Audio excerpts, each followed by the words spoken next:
Guys நம்ம தளபதியோட ஜனநாயகன் படத்துக்கான ஒரு சேடான அப்டேட்டோட தான் இப்போ வந்திருக்கேன். இந்த ஒரு அப்டேட் நம்ம தளபதி ஃபேன்ஸ்க்கு ஏமாற்றத்தை மட்டும் தான் கொடுத்திருக்கு. சோ அந்த அப்டேட் என்னன்னு சொல்லிட்டு பார்க்கிறதுக்கு முன்னாடி நம்ம தமிழ் சினிமால இருந்து வர அப்டேட்ஸ் அதிரடியா நம்ம சேனல்ல இறக்கிட்டு இருக்கோம். சோ சேனலை செக் பண்ணி பார்த்துட்டு புதுசா மட்டும் சப்ஸ்கிரைப் பண்ணிருங்க. ஜனநாயகன் இந்த படத்துக்கான கேஸ் ஹியரிங் நேத்து நடந்துச்சு. கரெக்டா நேத்து காலைல 11 மணிக்கு ஸ்டார்ட் பண்ணாங்க. இந்த ஒரு கேஸை மட்டும் ரொம்ப நேரமா பார்த்தாங்க. லஞ்ச் பிரேக் வந்து 2 மணிக்கு மேலே ஆயிடுச்சு. ரெண்டு தரப்பினர் கிட்டையும் எல்லா விஷயத்தையும் கேட்டு முடிச்சிட்டாங்க. இன்னைக்கே தீர்ப்பு வந்துரும் தான் எதிர்பார்த்தோம். ஆனா தீர்ப்பு வரவே இல்லை, ஒத்தி வச்சிட்டாங்க. என்ன ப்ரோ சொல்றீங்க அப்படின்னு கேட்டீங்கன்னா ஆமாங்க, தீர்ப்பை ஒத்தி வச்சிட்டாங்க. தீர்ப்பை எப்ப சொல்லுவாங்கன்னு தெரியல, ஜஸ்ட் தள்ளி மட்டும் தான் வச்சிருக்காங்க. தீர்ப்பு எப்ப ப்ரோ வரும் அப்படின்னு கேட்டா இன்னும் 2 வாரம் இல்ல 10 நாளுக்குள்ள வந்துரும். பிப்ரவரி எண்டுக்குள்ளே படத்தை கொண்டு வர மூவி டீம் பிளான் போட்டாங்க. இதெல்லாம் வச்சு பார்க்கும்போது பிப்ரவரி எண்டும் படம் வராது போல. நான் முன்னாடியே சொன்ன மாதிரி இந்த ஜனநாயகன் படத்தை எலெக்ஷனுக்கு அப்புறம் கொண்டு வர பேச்சுவார்த்தை நடத்தி இருக்கிறதா அப்டேட் வந்திருக்கு.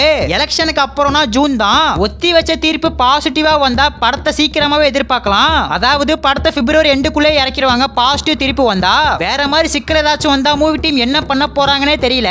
இன்னொரு பக்கம் படத்துக்கான ரைட்ஸை வாங்கின அமேசான் பிரைம் இருக்காங்கல்ல, அவங்க படத்தை இறக்கிறதுக்காக ஒரு ஷெட்யூல் டைம் போட்டு வச்சிருப்பாங்க. ஜனநாயகன் ஜனவரி 9 வந்துச்சுன்னா பிப்ரவரி மாசம் ஃபர்ஸ்ட் வீக் ஓடிடில இறக்குற மாதிரி ஒரு ஷெட்யூல் போட்டு வச்சிருப்பாங்க. ஆனா இப்ப ரிலீஸ் டேட் சேஞ்ச் ஆனனால ஓடிடி சைடுலயும் சிக்கல் வந்திருக்கு. கேவின் ப்ரொடக்ஷனுக்கு ஒரு பயங்கரமான தலைவலியா இது அமைஞ்சிருக்கு. மூவி டீம் என்ன பண்ண போறாங்கன்னே தெரியல. தீர்ப்பு வேற மாதிரி வந்துச்சுன்னா திரும்ப படத்தை ரீசென்சார் பண்ணி தான் இறக்குவாங்க. அதுக்கு கொஞ்சம் டைம் எடுக்கும். அது இல்லாம படத்தை இன்னும் கட் பண்ணுவாங்க. ஏற்கனவே படத்துல ஏகப்பட்ட கட்டு கொடுத்திருக்காங்க. ரீசென்சார் பண்ணா இன்னமும் கட் பண்ணுவாங்க. ஏன்னா மதத்தை சார்ந்து சில விஷயம் இந்த படத்துல இருக்கிறதா, சில விஷயங்கள் இருக்கிறதா முன்னாடியே சொல்லப்பட்டுச்சு. அதையும் கட் பண்ணிடுவாங்க. சென்சார்ல போயிட்டு அப்படி இப்படின்னு வந்தா படத்துக்கான அந்த ஒரு எனர்ஜியே போயிடும். இப்படி வேணா பண்ணலாம். படத்தை சென்சார் பண்ணி தியேட்டருக்குள்ளே இறக்கி ஓடிடில அன்கட் வெர்ஷனா வேணா இறக்கலாம். அன்கட் வெர்ஷனை ஓடிடில இறக்கினா ஒரு பயங்கரமான பெர்ஃபார்மன்ஸ் கொடுக்கும். ஏன்னா அப்பதான் படத்தை நிறைய பேர் வந்து பார்ப்பாங்க. நான் முன்னாடியே சொன்ன மாதிரி படத்துக்கான தீர்ப்பை ஒத்தி வச்சிட்டாங்க.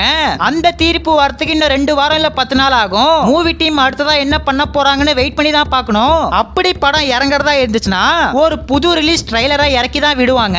எது எப்படியோ நம்ம தளபதியோட படம் வர அதே நாள் தான் தீபாவளி, பொங்கல் எல்லாமே. சோ காத்திருந்து பார்ப்போம். நம்ம தளபதியோட ஃபேன்ஸ் ராச்சி வீடியோ பார்த்துட்டு இருந்தீங்கன்னா ஒயிட் கலர் ஒரே ஒரு கமெண்ட் பண்ணிட்டு அப்படியே மறக்காம நம்ம சேனல் சப்ஸ்கிரைப் பண்ணிருங்க.